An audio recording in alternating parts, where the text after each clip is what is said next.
From Wandsworth prison on Wednesday. All the details we have from the Metropolitan Police are that he has been arrested just after 11 o'clock this morning.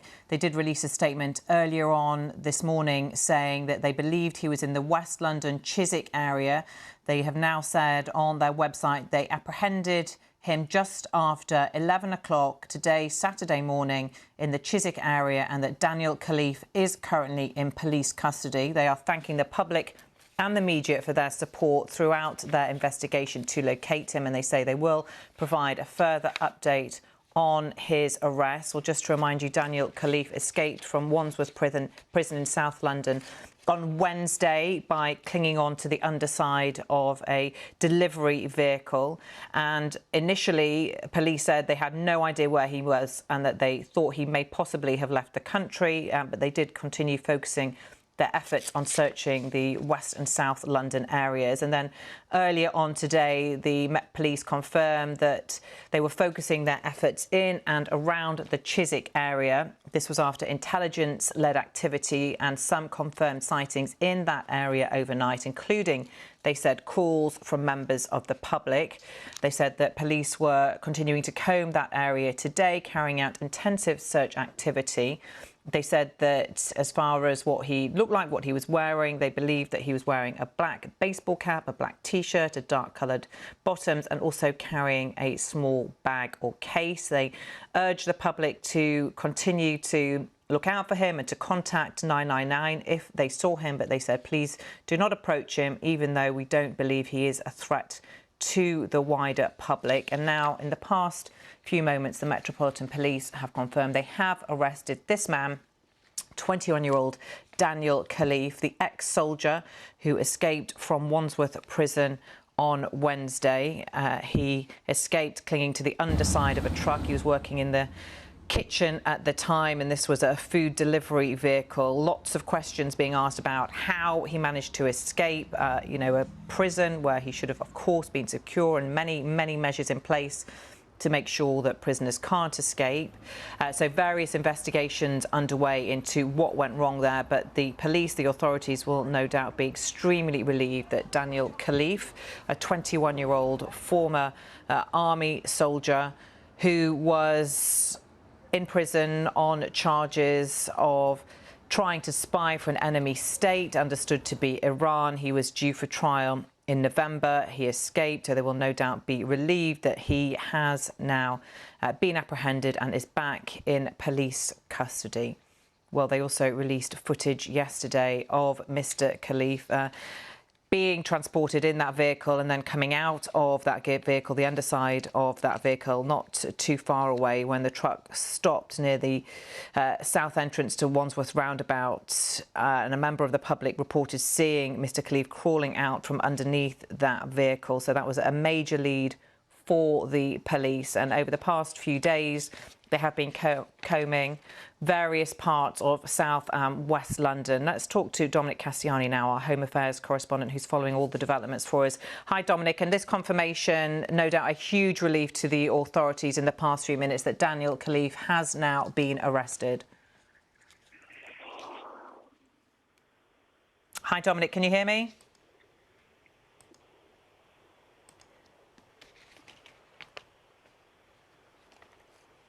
Daniel, can you hear me? Sorry, Dominic, can you hear me? I think we're having problems with the line there. But just to reiterate, Daniel Khalife, a 21-year-old ex-soldier who was in prison, in Wandsworth prison, on remand, due to stand trial in November, accused of trying to spy for an enemy state, obtaining information likely to be useful to a person committing or preparing an act of terrorism and plotting a fake bomb hoax. He escaped Wandsworth prison on Wednesday. He was working in the kitchen at the prison and he managed to cling on to the underside of a delivery vehicle as it left the prison. We have now established communications with Dominic, who can bring us up to date. Hi, Dominic. Our Home Affairs correspondent, Dominic Cassiani. Just confirmation in the past few minutes that the police have arrested this man, Daniel Khalife, after a 4-day manhunt. Absolutely, and to be honest, I think the champagne corks are metaphorically popping at Scotland Yard, because despite the fact that this guy has been on the run for since the middle of the week, after this absolutely extraordinarily daring and quite sophisticated breakout from prison, a very rare things to happen, they have managed to track him down very, very rapidly once it became clear that there were sightings, and they were able to use all of their assets, technology, and people on the ground to basically tighten the net over a series of hours, culminating into a very rapid movement of events this morning in Chiswick in southwest London. I mean, just to bring you up to speed, I've been speaking to a contact at Scotland Yard. The details are becoming aren't quite clear at the moment exactly what happened on the ground, but there were sightings of Daniel Khalife in the Chiswick area, and effectively they were able to flood the area, obviously with officers and trying to effectively get as much information as possible. And of course, once you've got a sighting, you've then got an opportunity to pick out CCTV and live footage coming out of the traffic cameras across the capital. And I suspect a combination of these factors rapidly effectively focused their resources on a tighter and tighter area. We were aware of police activity in the area of Chiswick House and Gardens, which is a National Trust site. We don't know for sure whether that's where the arrest took place, but we now know he's in custody. I'm told, in relation to custody, he's currently with the police, so he hasn't been taken back to Wandsworth prison or, to be frank, a more secure establishment, Category A establishment such as Belmarsh in southeast London.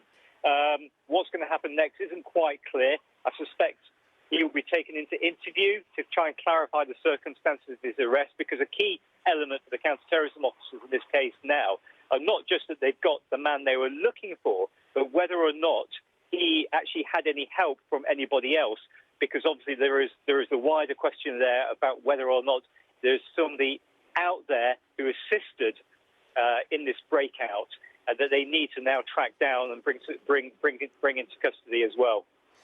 Yeah, Dominic, this is a huge story because, as you say, prison breakouts are extremely rare in this country, and especially for somebody who's, on such serious charges. Just remind us who 21-year-old Daniel Khalife is, why he was in prison, and why this escape was so significant.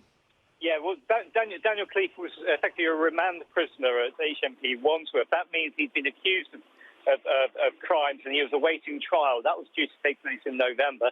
He'd already told the court that he was going to plead not guilty to the 3 charges he faced. Now, the first 2 of those charges are Terrorism Act charges. Well, effectively, one of them relates to effectively acquiring information about members of the armed services, which could be useful in preparing an act of terrorism. I know that sounds very, very serious, but in the whole scheme of terrorism legislation, it is a relatively minor offence to acquire information where it's not quite clear what the necessary alleged purpose of that would be. He pleaded not guilty to that, saying he hadn't committed any such offence. There was a second allegation that he had basically placed a hoax bomb in parts of the barracks where he was based, MOD Stafford. Again, he pleaded not guilty to that, denied that charge. After those charges were laid against him, this was in January of this year, he was subsequently charged under the Official Secrets Act of gathering information which could be useful to an enemy. And that's a much, much more serious charge under the Official Secrets Act, can lead up to, I think it's 14 years in prison. That was formally made against him in July. He's pleaded not guilty to that. Now, very little information about that is in the public domain, not least because these are what are called live proceedings. It's a live criminal case, and obviously Daniel Khalife is entitled to a fair trial and an opportunity to put his case before a jury. But we do understand that that allegation relates to Iran, although we're not quite sure about the circumstances. If this ultimately comes to trial, now he's back in custody, I'm sure the circumstances will be made clear during that prosecution when it takes place. But, of course, now he's in custody, there is the obvious question about whether or not he will be charged in relation to the breakout as well. That's something that officers are now going to have to consider over the coming days, along with the Crown Prosecution Service. I know it may sound an obvious thing to state, but they're still going to go through the process of assessing the evidence, drawing up the papers before any such charge like that can be formally made against him. But really significant victory this for counter-terrorism at Scotland Yard. They've got their man. They said they'd get their man. It's obviously taken days. But this stuff is complicated. 150 officers and staff involved, other assets around the country, to use the jargon. And, they were increasingly confident once they got the sighting, initially at Wandsworth Bridge in South London, where he effectively popped out from underneath this food lorry, that they would get him, because that effectively gave them a crumb trail to follow.